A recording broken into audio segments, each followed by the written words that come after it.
Friends, welcome to my recipe corner. അപ്പോൾ ഇന്നത്തെ നമ്മുടെ റെസിപ്പി ഈ ചൂട് സമയത്ത് അല്ലെങ്കിൽ ഇഫ്താർ ടൈമിലൊക്കെ ചെയ്യാൻ പറ്റിയ ദാഹവും ക്ഷീണവും ഒക്കെ മാറ്റാൻ പറ്റിയ ഒരു സൂപ്പർ ഡ്രിങ്ക് റെസിപ്പിയാണ്. അപ്പോൾ ആപ്പിൾ വെച്ചിട്ടാണ് ഞാൻ ഈ സൂപ്പർ യമ്മി ഡ്രിങ്ക് റെസിപ്പി ചെയ്തിരിക്കുന്നത്.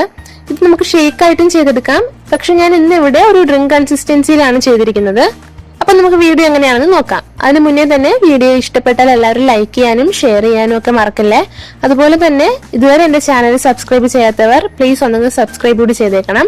അതിനടുത്തുള്ള ആ കുഞ്ഞു ബെല്ലൈക്കൺ കൂടി ഒന്ന് പ്രസ് ചെയ്തേക്കുക. അപ്പോൾ അതിനായിട്ട് ഞാനിവിടെ ഒരു ആപ്പിളാണ് എടുത്തിരിക്കുന്നത്. ഇനി ഇതിന്റെ തൊലിയും കുരുവും ഒക്കെ കളഞ്ഞ് വൃത്തിയാക്കി ഒന്നങ്ങ് മുറിച്ചെടുക്കാം. ഇനി ജ്യൂസിന് വേണ്ടിയിട്ട് ജാറിലേക്ക് ഞാനിവിടെ ആദ്യം 2.5 ടേബിൾ സ്പൂൺ പഞ്ചസാര, ഇനി 4-5 കാഷ്യൂനട്ട്.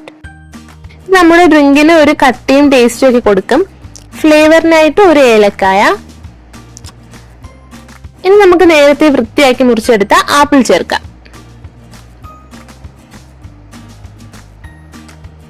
അപ്പൊ ഞാനിവിടെ 2 കപ്പ് ജ്യൂസിന്റെ അളവാണ് ഇവിടെ കാണിക്കുന്നത്. അപ്പൊ ഇനി വേണ്ടത് പാലാണ്. അതിനായിട്ട് ഞാനിവിടെ 1/4 കപ്പ് പാല് ഫ്രീസ് ചെയ്തെടുത്തിട്ടുണ്ട്. മൊത്തം 1.5 കപ്പ് പാലാണ് ഞാനിവിടെ ഉപയോഗിക്കുന്നത്. ബാക്കി നന്നായിട്ട് തണുപ്പിച്ച പാലാണ് യൂസ് ചെയ്യുന്നത്. ഇനി നിങ്ങൾക്ക് ഷേക്ക് ആയിട്ടാണ് വേണ്ടതെങ്കിൽ ഫുൾ പാലും ഇതേപോലെ ഫ്രീസ് ചെയ്ത് തന്നെ എടുക്കാം. അപ്പൊ ഇനി ബാക്കിയുള്ള പാലിൽ നിന്നും പകുതി കൂടി ഒഴിച്ച് ഇത് നന്നായി ഒന്ന് അരച്ചെടുക്കാം. അപ്പൊ ഇത് നന്നായിട്ട് അടിച്ചെടുത്തിട്ടുണ്ട്. അപ്പൊ കാഷ്യൂ ആപ്പിളും ഒക്കെ നന്നായിട്ട് അരഞ്ഞു വന്നിട്ടുണ്ട്.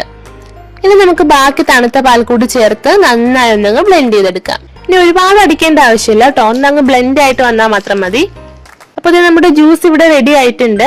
ഇത് അരിച്ചെടുക്കേണ്ട ആവശ്യമൊന്നുമില്ല. അപ്പൊ നിങ്ങൾക്ക് അരിച്ചെടുക്കണം എന്നുണ്ടെങ്കിൽ അങ്ങനെയും ചെയ്യാം. അപ്പൊ നമ്മുടെ ജ്യൂസ് ഇവിടെ റെഡി ആയിട്ടുണ്ട്. അപ്പൊ ഉറപ്പായിട്ട് എല്ലാവരും ട്രൈ ചെയ്ത് നോക്കുക. ഷെയർ ചെയ്യാനും ലൈക്ക് ചെയ്യാനും മറക്കല്ലേ. അതുപോലെ തന്നെ ഇതുവരെ എന്റെ ചാനൽ സബ്സ്ക്രൈബ് ചെയ്തിട്ടില്ലെങ്കിൽ ഒന്നങ്ങ് സബ്സ്ക്രൈബ് ചെയ്യാൻ കൂടി മറക്കല്ലേ. അപ്പൊ ഇതുപോലൊരു ഈസി ആൻഡ് ടേസ്റ്റി റെസിപ്പി ആയിട്ട് നെക്സ്റ്റ് എപ്പിസോഡിൽ കാണാം. Till then take care and by.